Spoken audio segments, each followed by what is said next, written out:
Bueno, ahora sí vamos a empezar nuestro seminario. Mi nombre es Dominique Cain, soy coordinadora de investigación aplicada al Centro de Políticas Públicas de la Universidad Católica. Agradecemos la presencia de todos los asistentes a este encuentro organizado por el Centro de Políticas Públicas, UC, y el Instituto para el Desarrollo Sustentable, UC, que tiene como objetivo dar a conocer el estudio los efectos de largo plazo de las erradicaciones de campamentos en Santiago entre 1979 y 1985 de los autores Fernanda Rojas y Felipe Carrera, analizar los resultados con el panel que hoy día nos acompaña. Este panel está compuesto por la alcaldesa de La Pintana, Claudia Pizarro, el ex subsecretario de Vivienda, Guillermo Rolando, la investigadora de posgrado de UCL y consultora Isabel Brain, y Fernanda Rojas, quien nos va a presentar el trabajo. Ella es postdoctorada de Harvard University, coautora del estudio que hoy día nos convoca. Les recordamos a los asistentes que está el chat abierto para que puedan hacer sus preguntas al final de la presentación, y los comentarios de los panelistas vamos a tomar algunas de ellas para que podamos comentar. Y para iniciar el seminario le vamos a dar la palabra a Fernanda, quien va a presentar su trabajo. Fernanda, vas a tener 20 minutos para presentar, y yo te voy a avisar cuando te queden 5. Puedes compartir pantalla y aprovecho de indicar que la alcaldesa se va a sumar en unos minutos para entregar después los comentarios al trabajo de Fernanda. ¿Se ve Se la ve bien. pantalla? Ya, perfecto. Bueno, voy a empezar. Muchísimas gracias por la invitación, tanto al Centro de Políticas Públicas y al Instituto de Desarrollo Sustentable. Yo soy Fernanda Rojas. Esto es un trabajo que lleva varios años en la práctica y en la búsqueda de datos. Y hoy día vamos a hablar de los efectos de largo plazo de las erradicaciones de campamentos del Programa para la Marginalidad Urbana que se desarrolló durante la dictadura en Santiago. Entonces, solo para motivar el trabajo, hoy en día se estima que alrededor del 25% de la población urbana en el mundo vive en algún tipo de asentamiento irregular, en el caso chileno, un campamento. Y lo que se ha hecho principalmente en países en desarrollo ha sido que una forma de enfrentar el problema de las familias viviendo en campamentos ha sido proveer a estas familias de vivienda social, pero que generalmente se construye donde el suelo es más barato, y por lo tanto en países en desarrollo o en ciudades grandes en países en desarrollo, eso tiende a ser la periferia. Ahora, no es obvio que las familias que son a quienes vamos a tratar en estos casos quieran irse a vivir a una vivienda en la periferia, producto de que ellos están esta disyuntiva entre la mejor vivienda relativo a lo que tienen en campamento versus la calidad del barrio o donde se encuentra la vivienda social, en este caso. Entonces, no hay tanta evidencia en la literatura, al menos desde lo que sabemos desde la economía y en la sociología, cuáles son los efectos, sobre todo en el largo plazo, de vivir en zonas periféricas de la ciudad, que en general son de peor calidad que el centro. De nuevo, esto en países en desarrollo, no necesariamente en países desarrollados. Lo que hemos aprendido de la literatura en economía es que existe un efecto causal de los barrios en las personas. ¿Y qué es esto?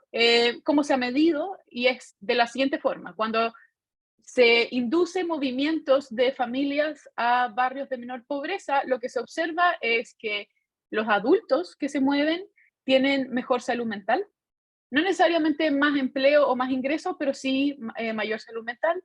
Pero donde sí se observan efectos muy grandes en ingresos y en educación es en los niños, sobre todo en niños que se mueven o que se cambian a barrios de menor pobreza cuando son más pequeños. Entonces, lo que no sabemos muy bien respecto de qué es este efecto barrio es qué está provocando el efecto barrio, o sea, cuáles son los mecanismos detrás del efecto barrio. Puede ser colegios, puede ser acceso a infraestructura, puede ser otros tipos de personas que viven en estos barrios. No está claro cuál es el mecanismo y la razón es porque los barrios en general son estos elementos multidimensionales en que no es fácil saber qué es qué. Y al mismo tiempo uno no sabe o no es obvio que el barrio sea el mismo para un niño o una niña versus para un adulto. Para los niños y las niñas son zonas más locales, para un adulto puede ser toda la ciudad porque incluye el mercado laboral.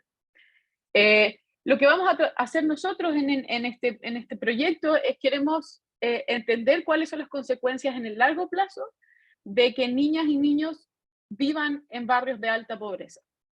Y estamos particularmente interesados en cuáles son los mecanismos que explican ese potencial efecto barrio.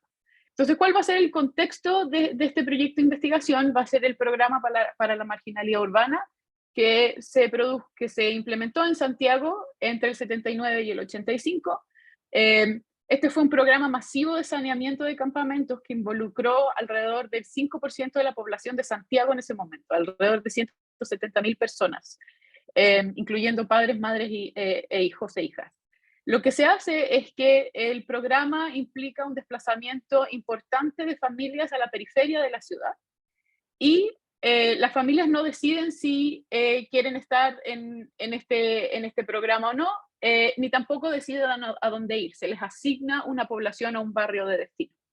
Entonces lo que nosotros hacemos es que en este programa lo que nosotros logramos observar es que hay variación en el tipo de intervención que recibe la familia y eso nos permite efectivamente estimar un efecto barrio. Entonces, ¿qué es esta diferencia en intervenciones? Bueno, el programa para la marginalidad urbana se dividió en dos grandes grupos. Un tercio de los campamentos va a sufrir un proceso de saneamiento en el mismo lugar y se va a entregar vivienda social a las familias en el mismo lugar de donde se ubicaba el campamento o muy cerca de este lugar. Y este va a ser el caso de la radicación. Vamos a llamar a las familias de este grupo las no desplazadas y a los niños y niñas los no desplazados. Las familias en este grupo reciben un título de propiedad sobre la vivienda que se les entrega y se quedan con el mismo barrio. Entonces se quedan en el mismo lugar, pero reciben un título de propiedad, se convierten en propietarios. Los otros 2/3 de campamentos en el programa se van a erradicar y a las familias se les relocaliza en nuevos barrios de vivienda social, que están principalmente construidos en la periferia de la ciudad. Ya les voy a mostrar la distribución geográfica de estas poblaciones. Que vamos a llamar a estas familias las familias desplazadas, y estas familias van a recibir un título de propiedad también sobre la vivienda que se les va a entregar, pero en un nuevo barrio o en una nueva población. Entonces, si nosotros creemos que estos dos grupos son comparables entre sí, las familias de erradicación con las familias de erradicación, potencialmente la única diferencia entre estos dos grupos es que unos se mueven y otros no. Pero ambos tienen título de propiedad. Entonces, lo que nosotros podemos hacer con estas diferencias en intervenciones es que podemos estimar un efecto desplazamiento, que va a ser esta diferencia entre erradicar un campamento versus radicar un campamento, pero de nuevo, aquí no hay un efecto vivienda porque ambos grupos están recibiendo vivienda. Entonces, toda la diferencia entre estos dos grupos nosotros les vamos a llamar un efecto desplazamiento. ¿Por qué creemos que los radicados o la gente no desplazada son un buen grupo de comparación para la gente desplazada? Primero, porque las familias no deciden en qué grupo estar. Para erradicar o radicar un campamento, esto se hace en base principalmente a las características urbanas de los campamentos al momento de la intervención. Por ejemplo, densidad del campamento, localización riesgosa, si estaban cerca del río o de autopista, o también, que va a ser muy importante, es la plusvalía del suelo en ese momento. Entonces, lo que uno, ya les voy a mostrar cuál es la variación que vemos en los datos en ese caso, y importante es que la decisión la toman las autoridades, no las familias. Y por lo tanto, dada esta exogeneidad desde el punto de vista de las familias, ellas no están decidiendo si estar en uno o en otro grupo, los radicados no sirven como grupo de comparación porque se quedan en el mismo lugar. Lo que nosotros vemos y lo que muestran los datos y que nos permite decir que esto es así, al menos desde lo observacional, es que estos grupos erradicados y radicados dentro de una misma comuna se ven muy parecidos entre sí en sus características demográficas, y lo mismo en las características de los barrios donde se localizaban los campamentos en el origen. Entonces, ¿qué quiero decir con esto? Yo no voy a comparar campamentos de erradicación de Las Condes con campamentos de erradicación de San Miguel. No, yo voy a comparar campamentos de erradicación en Las Condes con campamentos de erradicación en Las Condes, porque dentro de la misma comuna esos dos grupos son muy parecidos entre sí. Ahora, súper clave, y esto es algo que quiero dejar como enseñanza para todos nosotros, para que podamos seguir haciendo este tipo de estudios, es que es clave poder medir lo que está pasando, y en esto yo y Felipe, mi coautor, llevamos varios años trabajando en crear una base de datos que nos permita seguir a estas familias. Entonces lo que nosotros hicimos fue recolectamos datos del Archivo Nacional, del Servio Metropolitano, en donde observábamos las listas de propietarios de familias que participaron en este programa, tanto en la erradicación como en la radicación. Esto entre el 79 y el 85. Lo que hicimos después es vincular a estos propietarios con sus hijas e hijos por medio de certificados de nacimiento y certificados de matrimonio, porque los certificados uno observa nombres y RUTs de los papás. Luego tomamos todos estos individuos, tanto papás, mamás, hijos e hijas, y los vamos a vincular a datos administrativos de ingreso, educación y empleo principalmente, desde varias fuentes de información administrativa, principalmente el registro de investigación social del Ministerio de Desarrollo Social, donde observamos la ficha de protección social y el registro social de hogares. Vamos a usar datos de la Superintendencia de Seguridad Social, datos del Ministerio de Educación y datos de Gendarmería. Y súper importante, todos estos datos administrativos los vamos a mirar principalmente desde el 2007 en adelante. Entonces, lo que nosotros estamos haciendo aquí es mirar el largo plazo. Vamos a estudiar a los hijos e hijas de las familias que fueron erradicadas y radicadas entre el 79 y el 85, y vamos a mirar sus resultados posterior al 2007. Entonces, esto es 20 a 40 años posterior al término de la política. Déjenme darles un resumen de lo que nosotros encontramos. Comparada con una niña radicada, una niña desplazada o erradicada le va peor en términos de ingreso y educación. Tiene alrededor del 10% menos de ingreso a lo largo de su vida adulta, pero esto no es porque sean personas que trabajen menos, sino que tienen mayor informalidad. En términos de educación, tienen 0,7 años menos de educación en promedio, y el margen relevante aquí es que no están terminando el colegio. Y por lo tanto, con menor probabilidad, tienen aún menor probabilidad de asistir a la educación terciaria. En términos generales, cuando nosotros miramos a los niños adultos de erradicación versus los de erradicación, son una población más vulnerable en otras áreas que no necesariamente son ingreso y educación, pero que potencialmente determinan ingreso y educación. Por ejemplo, vemos que tienen mayor probabilidad de ser madres y padres adolescentes, reciben más subsidios sociales, y los montos que reciben también son más altos relativo a los radicados, y tienen mayor probabilidad de estar en la cárcel después de los 18 años, sobre todo hombres. Nosotros vemos que hay baja movilidad si uno observa dónde se encuentran las familias de erradicación y de erradicación después del 2016. Nosotros vemos que 50% de las familias sigue en los barrios de destino, donde se les asignó, potencialmente porque se convirtieron en propietarios, y eso es lo que nos ha mostrado la literatura, es que la propiedad genera menos movilidad. ¿Por qué? ¿Por qué estamos encontrando estos resultados? Los barrios donde las familias se asignan, las familias de erradicación, son en promedio de menor calidad que los barrios donde se encontraban los campamentos en el origen. Son barrios de mayor pobreza y mayor ruralidad en los 80, y tienen muy baja conectividad con el resto de la ciudad, incluso después de 20 años del fin de la política. Nosotros observamos que los barrios de erradicación o las familias de erradicación están en barrios que están muy desconectadas del resto de la ciudad, al menos hasta el año 2000, previo a la expansión grande del metro. Y al mismo tiempo, la erradicación generó o provocó lo que nosotros creemos es una reducción del capital social, porque mezcló familias de distintos campamentos en poblaciones de destino que eran más grandes. Y esta mezcla, esto lo aprendimos de sociólogos que estudiaron el problema de los contextos en los 90, es que esta mezcla generó roces o conflicto social en estas poblaciones, y cuando nosotros vemos o medimos esta fragmentación social, lo que vemos es que afecta principalmente de forma negativa la educación de los niños y niñas de erradicación. Al mismo tiempo se produjeron disrupciones en los campamentos porque algunos de ellos los dividían. Y eso, por lo tanto, genera también efectos negativos en capital social.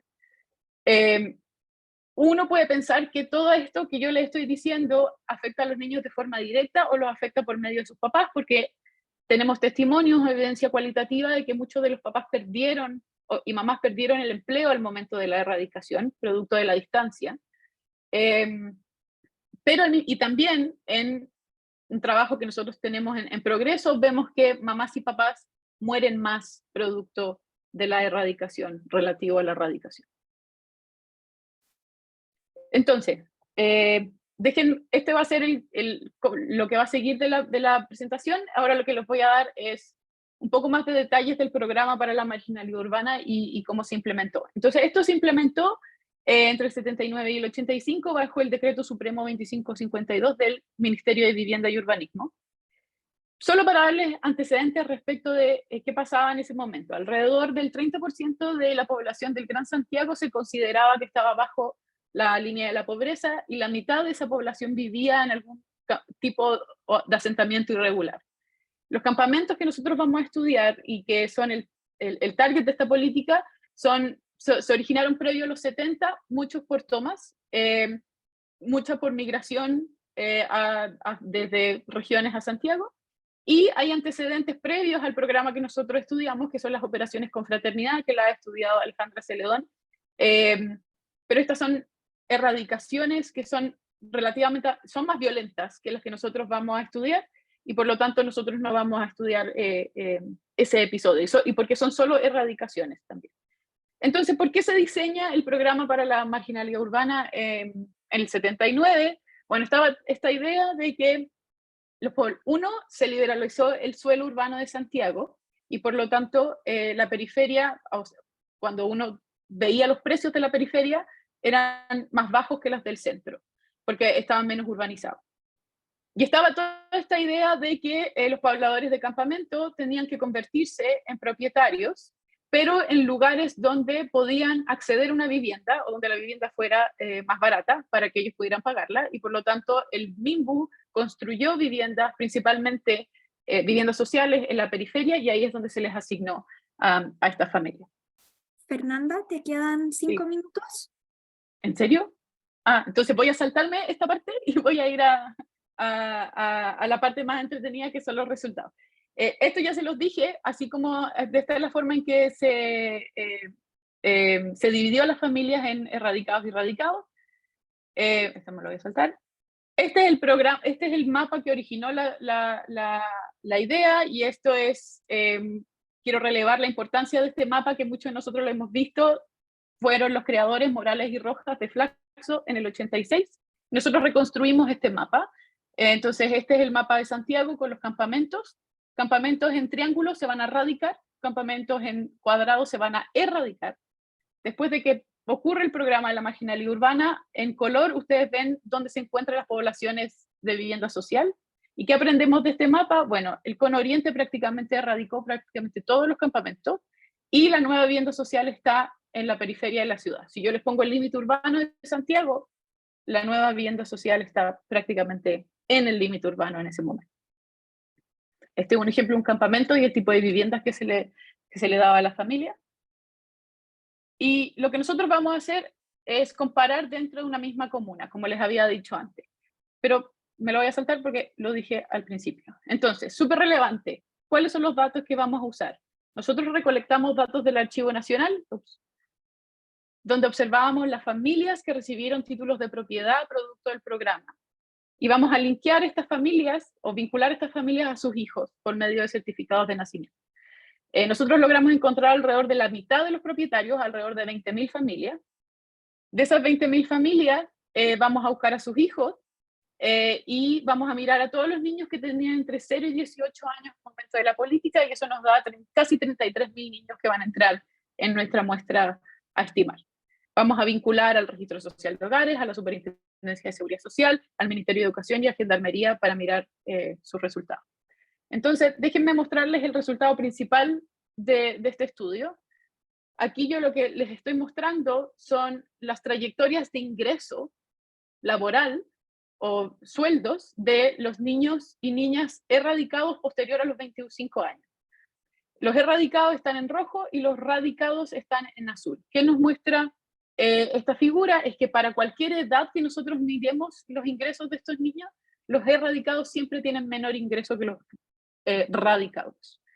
¿Cuánto es esto? Es alrededor del 10% menos de ingreso. Es alrededor de 15.000 pesos menos al mes en el 2018. En términos relativos, un niño radicado gana 155.000. Si está ganando 15.000 pesos menos, esto es alrededor del 10% menos de ingreso al mes. ¿Por qué? Esto no es por empleo, esto es porque tienen mayor informalidad, tienen menor probabilidad de trabajar con contrato y tienen trabajos más temporales. Si nosotros dividimos entre formales e informales, todo el efecto viene de los ingresos formales. En educación, tienen menor educación y menor probabilidad de graduarse de la enseñanza media y por lo tanto menor probabilidad de asistir a la educación terciaria. Esto se lo dije. Ahora, ¿por qué? Si puedo dedicar los últimos 3 minutos a esta parte porque creo que es lo más importante. ¿Por qué está pasando esto? Solo para fijar idea, déjenme mostrarles lo que hacen Aldunate, Morales y Rojas también de Flaxo en el 87. Ellos van después del fin de las erradicaciones y encuestan a familias y les preguntan sobre sus percepciones sobre los nuevos barrios. 80% de las familias cree que su vivienda es de mejor calidad relativo a lo que tenía en el campamento. Pero cuando se les pregunta sobre la calidad de sus barrios o el acceso al transporte, creen que es peor. Luego, si les preguntan, por ejemplo, cuán fácil o difícil es acceder a trabajo, educación o salud en estos nuevos lugares o en estos nuevos barrios, la mayoría encuentra que es más difícil acceder a esto. Nosotros vemos esto en los datos y lo que está aquí, se los puedo mostrar, nosotros vemos que las familias terminan en barrios donde hay menor educación, hay mayor desempleo, están más lejos del centro y los precios de las viviendas en nuestros lugares también son más bajos. Entonces, ¿qué está explicando este efecto de desplazamiento? Y esto es la mitad de nuestro trabajo, es tratar de entender eso. Bueno, podría ser disrupción, el efecto que te muevan. Sabemos que hay evidencia cualitativa que los papás perdieron el trabajo, entonces podría ser solo efecto ingreso. Hay cambio en la infraestructura, hay menos educación, menos acceso a educación, menos acceso a salud, fragmentación y polarización. Se mezcla a las familias de distintos campamentos en nuestros nuevos barrios y se concentra la pobreza. Y por lo tanto también hay segregación espacial y menores precios de plusvalía en los barrios de destino. ¿Qué explica nuestro resultado? No podemos descartar que sea la falta de acceso al trabajo de los papás porque no lo podemos medir. No tenemos datos en los 80 para ver qué les pasó a los papás. Pero sí les podemos decir que un gran porcentaje de nuestro efecto viene de estas dos determinantes. De la fragmentación social o la falta de cohesión social que generó conflicto en los nuevos barrios y reduce la educación de los niños, y la segregación espacial. Las familias que quedaron más lejos de su origen, sus hijos tienen menores ingresos como adultos. Y por lo tanto, una pregunta que se hace respecto a esto último que les dije es, bueno, si estas familias quedaron tan alejadas del centro y por tanto tiempo, por al menos 20 años, estuvieron peor conectadas que las familias de erradicación, ¿podríamos nosotros implementar infraestructura que reduzca estas diferencias? Y sí, nosotros vemos que cuando el metro llega cerca de las poblaciones de erradicación, uno puede reducir la diferencia de ingresos entre niños de erradicación y de erradicación entre el 35 y el 70%. No se reduce completamente porque son niños que ya tienen menor escolaridad y son adultos. Y porque los efectos en fragmentación también son, en capital social son importantes. Y por lo tanto no cerramos la brecha completa, pero se puede reducir. Entonces, déjenme quedar con eso, con esa idea. en nuestro paper nosotros mostramos que erradicar es peor que erradicar, pero porque depende de dónde quedaste, depende del barrio de destino. Y quiero terminar con estas dos preguntas probablemente para los panelistas. Uno es, aquí hubo un desplazamiento forzado de las familias, entonces la pregunta es como, ¿veríamos los mismos efectos si las familias decidieran dónde ir? Y la segunda es, ¿cuál es el rol de la infraestructura y también de cómo generamos barrios donde el capital social no se pierda producto de este desplazamiento forzado? Lo voy a dejar ahí y el paper está en mi página web por si alguien lo quiere ver. Muchas gracias. Perdón, me pasé. Gracias, Fernanda. ¿Lo saco? Sí, para que podamos ver a los panelistas. Gracias por la presentación. Les aprovecho de recordar que la presentación que mostró Fernanda, como el video de este seminario, va a estar disponible en nuestra página web, www.politicaspublicas.uc.cl. Y a continuación vamos a dar paso al panel del seminario. Les recuerdo que cada uno de los panelistas que nos acompaña va a tener 6 minutos para comentar lo que acaba de presentar Fernanda. Vamos a partir con los comentarios de Guillermo Rolando, ex subsecretario de Vivienda. Así que te dejo la palabra, Guillermo, para tus 6 minutos. Súper. Bueno, Dominique, nuevamente saludo a todos los panelistas, que mucho aprecio con todos los que están aquí presentes. Y Fernanda, muchas gracias también por el trabajo. En 6 minutos para resumir, ¿no? Lo primero que la verdad es felicitarles, porque primera vez me he dedicado muchos años a estas cosas, y primera es que es un estudio que involucra básicamente 30, 40 años de historia, y hacerle todo el seguimiento. Tuve la oportunidad de leer en detalle el trabajo que hicieron, y toda la parte académica es muy exigente, y felicitarlo en eso. Para ir directo también a mis opiniones, ¿no? Es muy interesante cuando uno lleva años trabajando en esto, ver reflejado en estudios serios como el que ustedes hicieron, cosas que a veces son intuitivas, ¿no?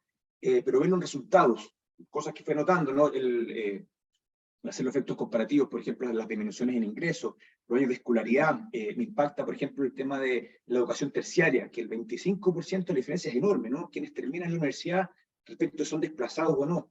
Cuando uno ya lo ven en cifras grandes, la mayor tasa de mortalidad son temas duros, duros. Y cuando lo ves, también el efecto que me había tocado verlo años atrás en otro estudio que se había hecho en Estados Unidos, respecto a los programas de arriendos similares, ¿no? El capítulo 8 que le llaman, ¿no? Respecto a los años de exposición, que creo que ustedes, como el mundo más académico lo llama eso, ¿no? ¿Cuántos, si es que tú partes desde más pequeñito en estos desplazamientos, incluso ustedes lo amplían más? Y que los vuelvo a felicitar, porque para uno le ayuda mucho, que ni siquiera es que si te desplazaron cuando tenías 1 o 2 años, sino si naciste hasta 5 años después del desplazamiento, ¿no? Entonces, es extremadamente completo. Me quedan algunas preguntas, pero para aprender. Si es que ustedes tienen diferencias entre los desplazados, entre los campamentos que fueron desplazados, y que notan diferencias entre ellos. Acá, obviamente, probablemente hay otras variables donde a algunos les puede ir mejor que otros, sin duda, ¿no? Y por qué dentro de los desplazados, por qué a algunos les fue mejor que a otros, me encantaría saber. Acá hay datos súper tangibles, creería, y aquí lo voy a empezar a conectar con otras cosas, que pueden ser una serie de variables también subjetivas. Lo quiero llevar al mundo entre lo individual y lo colectivo. Esto lo quiero reforzar, y después le quiero dar aunque sea un minuto para hacer una diferencia, y me va a salir ahí el orgullo del MIMBU, y no político. Creo que los últimos 20 años al menos, las políticas del MIMBU son totalmente distintas a la que nos presentó Fernanda hoy día. Eso creo que también es relevante hacer esa distinción. Estos programas de los 70, los 80 y tanto, y después, si bien no es con campamentos, pero ¿se acuerdan? La frase "me salió mi casita en", fue ampliado durante gran parte de la década de los 90. Es decir, no solo llega al mundo de los campamentos, el mundo del allegamiento está muy conectado. El campamento invisible y el visible finalmente son familias, ¿cierto?, que requieren de mucho apoyo desde el Estado, no más allá de que si lo visibilizas o si estás hacinado y no lo visibilizas, ¿no? Pero las condiciones son similares. Las clásicas preguntas entre lo individual y lo colectivo, ¿no? Respecto a la cohesión, el paper habla mucho de la cohesión, que uno lo defiende. Yo también en mis roles que tengo en el MIMBU defiendo muchísimo, y me gusta además trabajar con los comités de vivienda, pero hago una pregunta que es bien interesante. Las personas, a medida que tienen más capacidades, toman decisiones más individuales. Entonces, como yo permanentemente hago esta pregunta, ¿no será también importante tener más fuerza en ciertos programas individuales que no solo sean los programas para grupos de segmentos medios? Nosotros para los grupos vulnerables básicamente trabajamos con programas colectivos. Básicamente, por una serie de razones, no nos dan los minutos, ¿no? Pero me queda esa pregunta. Y ahora lo colectivo, desde la subjetividad, uno ve que después de años, comités o grupos que viven espectaculares y otros no. Y te empiezas a dar cuenta de una serie de subjetividades que tienen con los liderazgos y con la alcaldesa, que nos ha tocado trabajar muchas cosas juntos, desde los liderazgos barriales, ¿no? Y algunos liderazgos son muy positivos, otros que la verdad no son tanto, ciertas cohesiones que realmente son muy fuertes y que se sienten apoyados en todo, y otros que son netamente funcionales, donde se corre una lista, hoy un comité de vivienda nuevo, vivimos más o menos las mismas comunas, tenemos la lucha en común sin duda, une, el objetivo en común une, pero usted que lo maneja mucho más que yo desde la academia, la fuerza de la cohesión es muy diversa también, y tú te empiezas a dar cuenta, se me vienen muchos comités actuales de los últimos años, por ejemplo, 2 o 3 que conviven en el mismo lugar, haciendo una analogía del trabajo que hizo Fernanda, y te das cuenta que en el mismo territorio, algunos quienes pertenecían a un comité más cohesionado tienen mejores convivencias que otro que no está tan cohesionado, o que no venía tan cohesionado. Entonces, como me queda esa reflexión. Claramente hoy día la política habitacional es, digo, los últimos 20 años, por favor, para que no se crea que justo quiero defender un periodo acotado, no, los últimos 20 años, el tipo de vivienda es distinto, la mirada de poder integrar los conceptos de integración social, no pensar solo la vivienda, sino los entornos, las conectividades, con una serie de fallas y dificultades, pero creo que ha ido mejorando mucho. Ahora, con el ánimo también de los minutos y con el ánimo de que esto no es un lugar para defender, sino que para seguir cuestionándonos cómo seguir mejorando, sí poner a la mesa que me siento muy parte, ¿no? Por ejemplo, las políticas de suelo, donde el Estado tiene que hacer las segregaciones reversas, ¿cierto? Y cómo comprar lugares en lugares bien ubicados, bien conectados, y eso creo que ha habido muchos avances, pero algunas dificultades. Hay presiones importantes de realmente para comprar terrenos en lugares que no son tan bien ubicados. Y cuando está la desesperación de las familias de años, y tú le dices más académicamente, es que mira, es que si te vas a ese terreno 20 años más, ese tema es súper complejo poder trabajarlo y transmitirlo bien, y creo que también hay que entender la desesperación de las familias, me lo pongo al revés.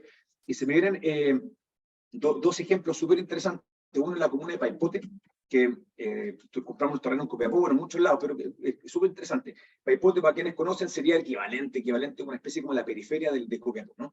Y compramos un terreno muy bien ubicado para varios campamentos. Y dirigentes de Paipote no quisieron irse a un lugar mucho más ubicado, a 8 cuadras de la plaza de Copiapó, porque ya tenían sus redes preestablecidas en su periferia. Lo pongo en ese sentido, ¿no? En el fondo que hay que como escuchar a las redes y las cohesiones en todo sentido, ¿no? Eso que se me viene a la cabeza, y otros terrenos también, la presión permanente que existe, y aquí ya quiero ir cerrando, son hartos comentarios, pero las presiones permanentes en el plan de reconstrucción del 27F, imagínense de nuevo la desesperación, las urgencias, hubo mucha tensión por comprar un terreno en la comuna de Maule, aledaña a la comuna de Talca, para dar soluciones a 5.000 familias, todas juntas y todas vulnerables. Afortunadamente no lo hicimos, porque justamente esto es aprendizaje. Pero las presiones están cuando estás con la urgencia. Y lo otro también, pensando en el futuro, que por eso uno agradece mucho también el trabajo de Fernanda, es aprender del pasado para pensar en el futuro y el presente, eso obviamente, ¿no? Si tú analizas hoy día el Gran Santiago sigue teniendo mucho terreno periférico, obviamente, ¿no? Sin entrar a tanto detalle, tiene la SODUC, tiene una serie, y es entendible que también haya presión por resolver esto muy rápido. Tenemos cerca de 600.000 familias con déficit en nuestro país. Ese es otro seminario, otro tema, mucha influencia por el flujo migratorio en los últimos años. Otro paréntesis, y sí quiero defender la política habitacional de nuestro país. Sin el flujo masivo migratorio vulnerable en los últimos años, la política habitacional chilena logró demostrar en 15 años, del 2002 al 2017, que sí iba bajando permanentemente el déficit, gradual, pero iba bajando. Tenemos un nuevo fenómeno que esto da para otro seminario, pero dado que estamos con urgencia y el Ministerio está haciendo, a mi juicio, un esfuerzo muy importante a través de los planes de emergencia, el tener siempre cuidado, de nuevo, en no pensar de que esto en 1 o 2 años se puede resolver rápidamente. Mira, tenemos terreno en la nueva periferia, porque esto que pasó en los 80, que nos explicaba Fernanda, es lo mismo, el mismo fenómeno que podemos observar hoy día, de modo de cómo con todos los aprendizajes obviamente se van acelerando las soluciones. Y mis últimas reflexiones... Guillermo, ya estamos en el tiempo para que puedas cerrar con la última reflexión. Súper. Esta sí es la última idea que Fernanda la logra tocar y que creo que es bien interesante, que es la tensión cultural y que hay que respetarla en nuestro país respecto al sueño de la casa propia, que es muy importante, sobre todo con la vulnerabilidad, con cuándo es lo más idóneo en la etapa de vida de una familia para que sea propietaria, sobre todo cuando es vulnerable. Y por qué Fernanda lo menciona, y me ha tocado por otros trabajos también, no solo los temas de vivienda, temas barriales, que he tenido la oportunidad de conocer nuestro país desde que soy varios prismas, y una familia joven, vulnerable, cuando pasa a ser propietaria, la felicidad es enorme, es inmensa, te da certeza, pero te das cuenta rápidamente que quedas rigidizado en el espacio y te dificulta encontrar opciones laborales, opciones educacionales, y la vida es tan móvil, ¿no? Desde los amores, la pega, etcétera, etcétera, y al final creo que a tan temprana edad, para familias tan vulnerables, ser propietario no necesariamente es la mejor solución. Por ende, un programa robusto de arriendo transitorio, no masivo, pero transitorio en algunos casos, para acompañar a las familias, cosas que sean propietarias en su mejor momento, creo que también sería un buen aprendizaje. Muchas gracias. Gracias, Guillermo. Vamos a dar paso a las palabras de comentario de Isabel. Isabel, también vas a tener 8 minutos. Perdón, 6 minutos. Hola, gracias por esta invitación del Centro de Políticas Públicas y a Fernanda y bueno, su colega Felipe por este trabajo maravilloso. Le comentaba antes de partir del seminario que la artesanía de construir esa base de datos y de hacer ahí reconstruir la historia con una base muy potente es un gran avance, un gran logro. A ver, tengo unos comentarios generales y después me gustaría hacer un par de reflexiones en torno a ciertos conceptos con los que se ligan los resultados de este estudio. Por un lado, bueno, claro, este proyecto es como los proyectos gringos que miden este programa de moverse hacia las oportunidades. Este es como el inverso, ¿no? Es qué pasa si te mueves donde no están las oportunidades. Y tal vez para mí lo más relevante de los hallazgos del estudio es que muestra, da evidencia robusta de que la vivienda sin ciudad, la vivienda no integrada, no solo no es sustentable en el tiempo, sino que tampoco es neutral. No es que se traslade a las familias o se las desplace a áreas que no tienen oportunidades, sino que se las desplaza a áreas donde el cúmulo de desventajas activamente le resta oportunidades. Entonces, en ese sentido, la importancia del entorno, y es lo que, bueno, los hallazgos de Fernanda en su estudio queda muy claro. Y lo otro que sería interesante que Fernanda habla como de los mecanismos en forma como... sería interesante ver cuál es el efecto de estos mecanismos en términos agregados, porque en el fondo es la sumatoria de estos mecanismos operando que generan un otro fenómeno, como dicen los filósofos. Después, otro de los resultados que me parece súper relevante es el tema, tú hablas de las redes sociales, cuando en este hallazgo que a mí me parece bien relevante, donde en el estudio tú dices que los campamentos que fueron trasladados en bloque, todos juntos, los niños y niñas no tienen los efectos en ingreso y educación que tienen los campamentos desplazados en el fondo en forma más desagregada, digamos. Entonces, ahí yo solamente hacer un comentario: cuando tú hablas de redes sociales, da la sensación que son redes de apoyo. O en la literatura de capital social se habla de lazos débiles, que es cuando los lazos fuertes son entre familiares y amigos, que esas son redes de poco alcance o poco rendimiento para conectarte con las redes de oportunidades.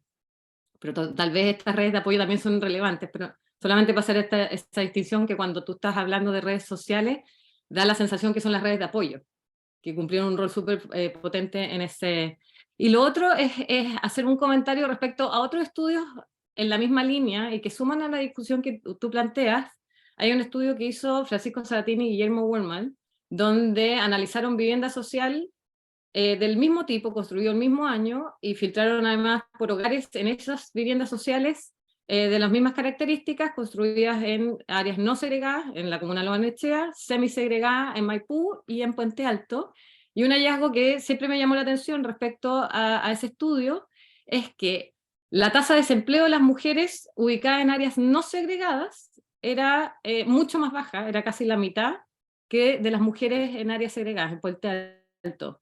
Pero las mujeres en áreas integradas, los ingresos eran mucho más bajos que de las mujeres en áreas súper segregadas. Y en el fondo lo que ellos vieron cuál era el mecanismo detrás de esto, y decían, la mujer que vive en Puente Alto solo está dispuesta a trabajar, a desplazarse por 2 horas, dejar probablemente a los hijos y llegar solos del colegio, no sé qué, si es que le pagan mucho más ingresos. En cambio que la mujer que está más integrada trabaja medio tiempo, haciendo pitutos por aquí y por allá. Entonces, interesante ese estudio. Y en otro que participé yo, solo para decir y corroborar que nosotros analizamos gente que vivía en campamentos, gente de campamentos trasladada a vivienda social y gente que llegó a vivienda social pero no de campamento.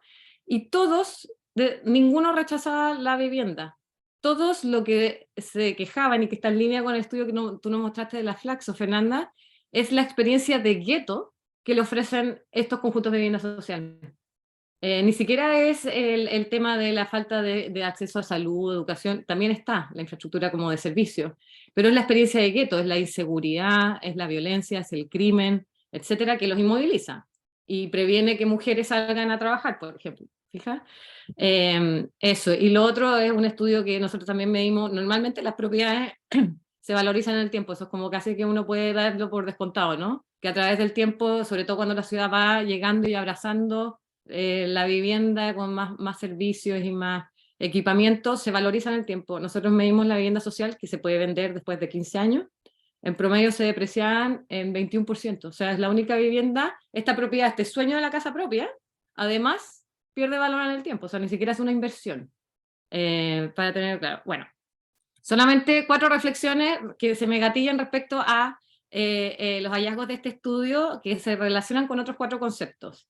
Hay unos académicos ingleses que hablan de pensar, invitan a pensar que más que promover el acceso a la vivienda asequible, ¿por qué no buscar mejor un modo de vida asequible? Ellos hablan affordable housing versus affordable living.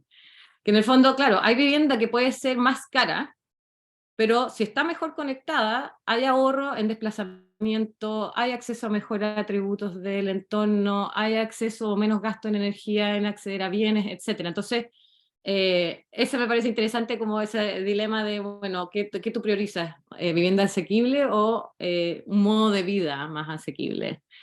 Por otro lado, está la importancia de asegurar la trayectoria residencial, que también los gringos le llaman housing career. En el fondo, todos estos conjuntos de vivienda que se armaron es una tipología de vivienda pensada en un tipo de hogar que casi como que no se asume que las personas van ajustando sus preferencias y necesidades en función de como cambios en el ciclo familiar, pero también en ingresos. Entonces, el problema de hoy día, los conjuntos que se crearon, es que cuando un hogar, digamos, una hija, enfrenta movilidad ascendente, ella va a buscar una vivienda en otro lugar y porque no encuentra una oferta en su entorno, ¿no?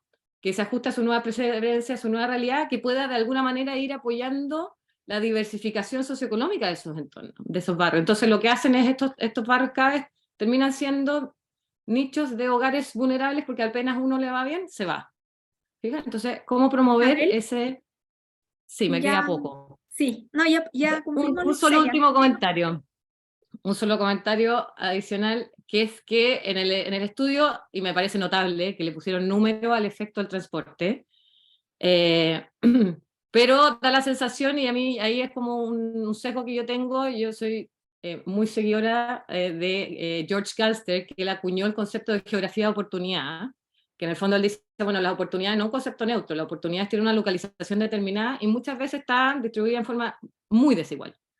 Entonces, en el caso de Santiago, claro, 75% de los viajes diarios se generan hacia 4 comunas. Entonces, toda la región metropolitana se desplaza a 4 comunas. Entonces, perfecto, el metro lo que hace es acercar a estas poblaciones segregadas a esta fuente de oportunidades, pero eso no nos debiera como inhibir o como de que también hay que rebalancear la geografía de oportunidad, la distribución de oportunidades en el territorio.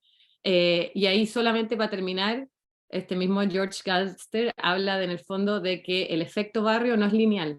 Por eso el tema es que el cúmulo de estos desventajas operan de una manera que hace que para las políticas públicas sea muy complejo, porque revertir los fenómenos de gueto, por ponerlo en simple, $1 invertido en un barrio con esas características no rinde lo mismo que en un barrio que no tiene eso. Entonces, el esfuerzo que tú tienes que hacer para doblar y revertir esas tendencias es mucho más fuerte en términos de política de inversión pública, una vez que tú ya generaste las condiciones para que se generen estas dinámicas más viciadas. Así que bueno, yo aplaudo este estudio, me parece un súper aporte a la conversación, y sobre todo hoy día que hay mucha celeridad con el plan de emergencia habitacional para generar soluciones a un ritmo acelerado, pero hay que construir viviendas con ciudad.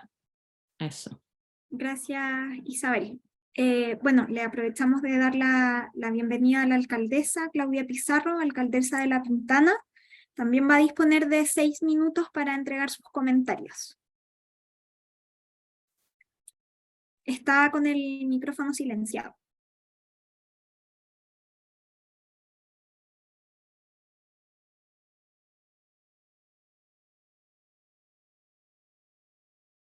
Ahí sí. Ahí sí. Ahí sí. Ya. Muchas gracias por la invitación. Estuve atenta escuchando a Fernanda, a Guillermo Rolando y también quien me antecedió. Solo contextualizar un poco lo que es la comuna de La Pintana para ir bajando más bien a los comentarios de Fernanda. La Pintana nace en el año 84 y nace de una escisión de la comuna de La Granja, donde también tenemos la comuna de San Ramón.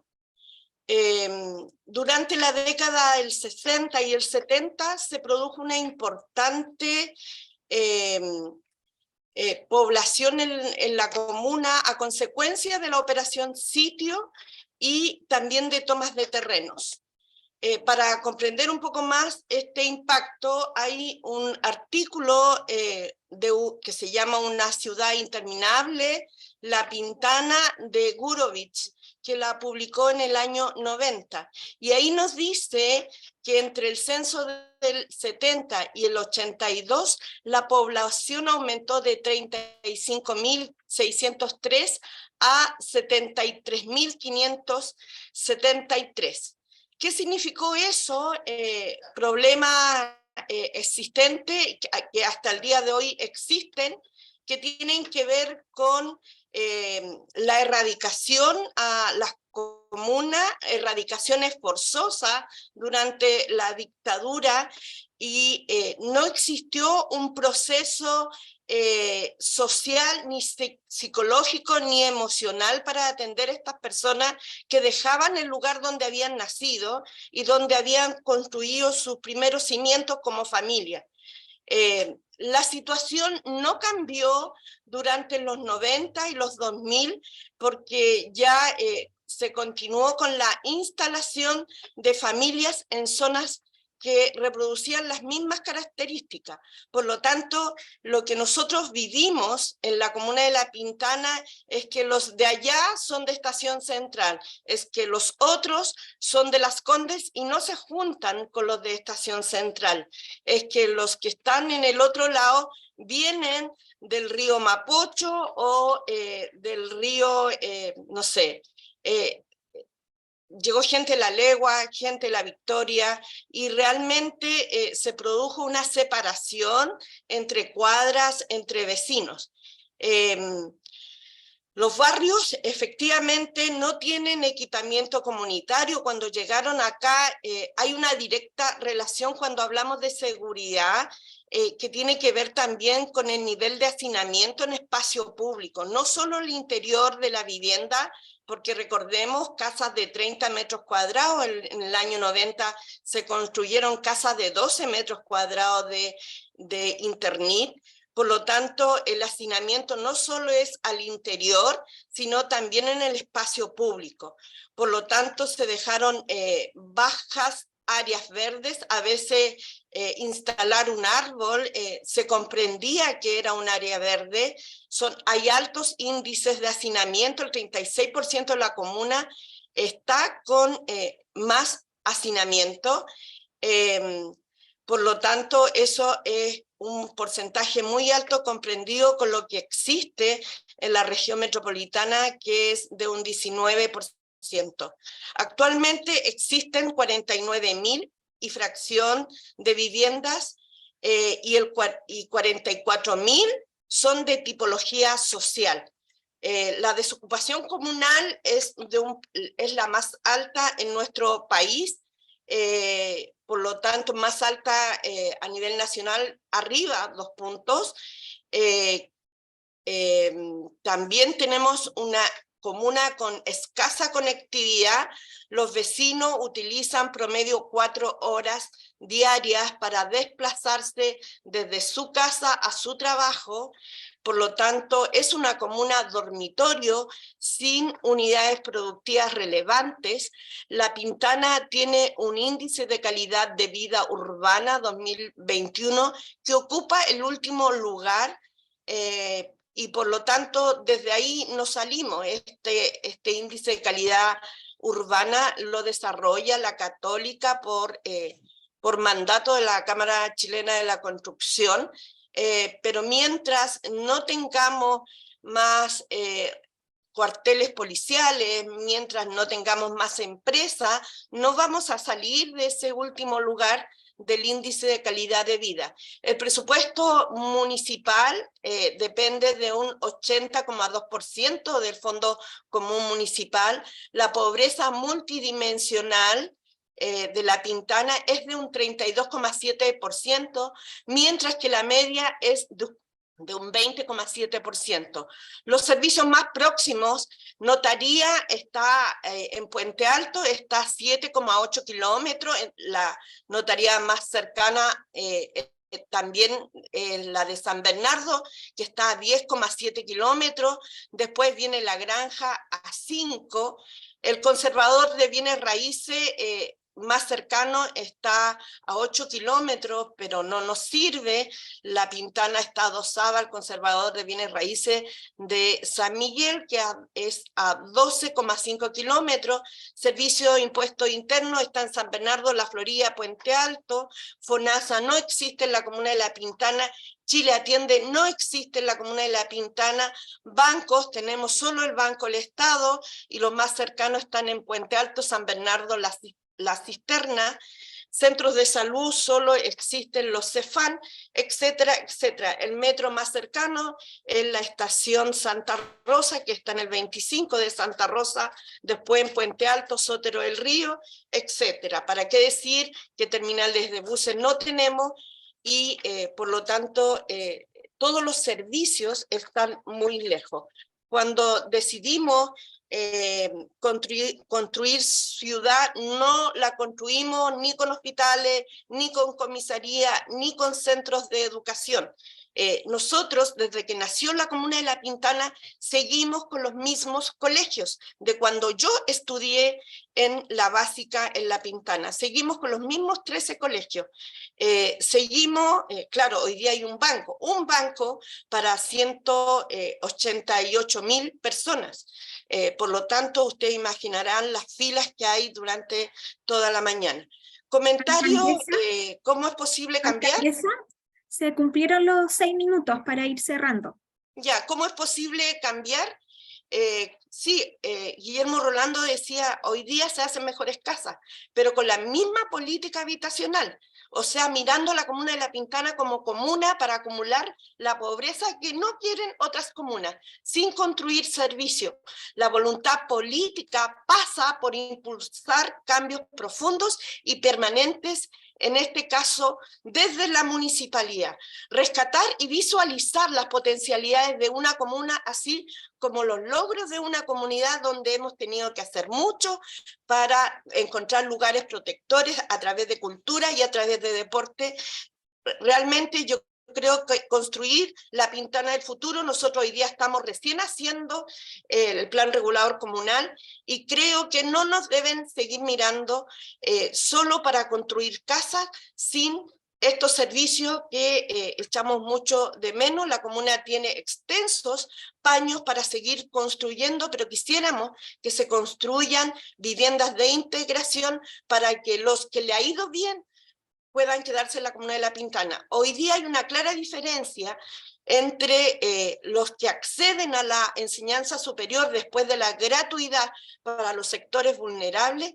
Hoy día vemos que de cada 10 jóvenes que estudian en colegios municipales, 3 están llegando a terminar su estudio en la enseñanza superior, pero terminan pololeando con la compañera de la universidad o de la enseñanza superior, y terminan comprando en el mall donde estos jóvenes, o yendo al cine, y finalmente, como no se construye para otros sectores de integración, terminamos con que ese profesional se va de la comuna de La Pintana.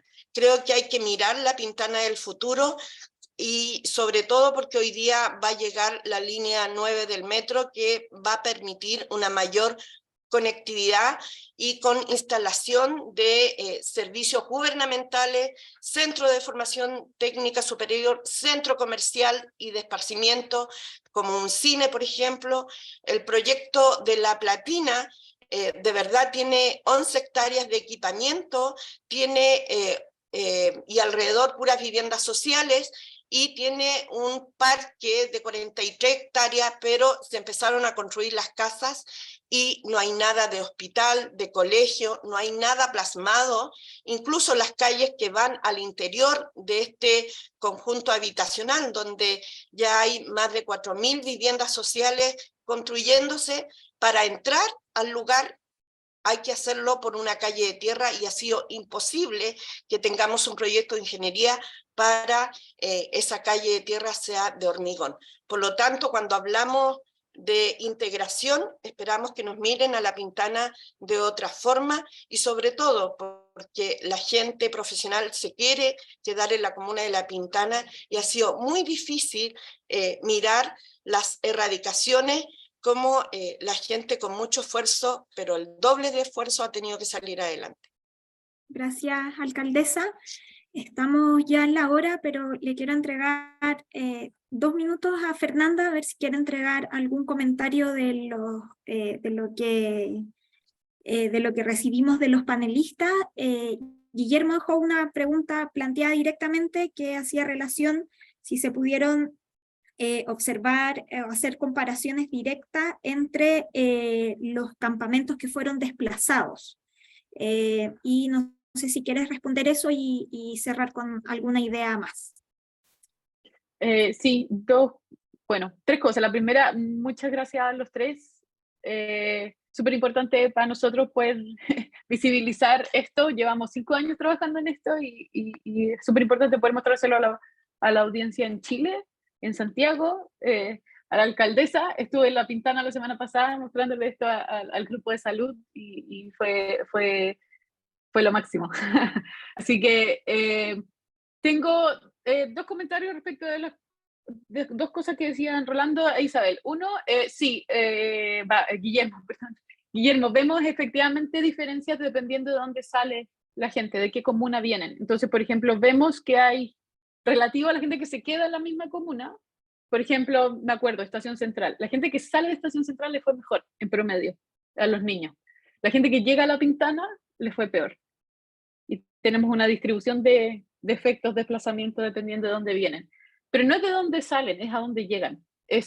O sea, es la variación, lo que te explica esta diferencia son las características de los barrios, lo que están generando esas diferencias.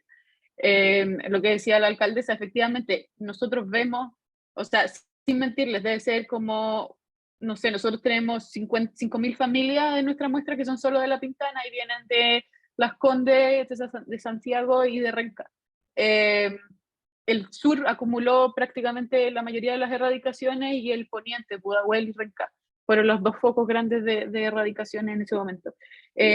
Una cosa que decía Isabel, aprovecho el momento, que Isabel decía, el efecto del metro, completamente de acuerdo contigo, este es el efecto solo en las familias, no es el efecto en la ciudad. Y de nuevo, lo que dices tú, para mí es otra pregunta de investigación que estoy súper interesada como en seguir desarrollando. ¿Por qué toda la ciudad sigue yendo al sector oriente y el resto de la ciudad no genera oportunidades para que la gente de otros lugares se mueva? O sea, es probablemente la política de segregación más grande de los últimos 50 años en Chile y en Santiago en particular. Eso, solo quería responder. Muchas gracias, Fernanda. Le agradecemos a Fernanda, a los panelistas en la participación en este seminario, a todos quienes siguieron a través de Zoom, y les recordamos que a partir de mañana el video de este seminario junto a la presentación de Fernanda va a estar disponible en nuestro sitio web politicaspublicas.uc.cl. Me despido y les agradezco a todos y todas. Muchas gracias. Gracias por la invitación. Muchas gracias. Gracias. Chao.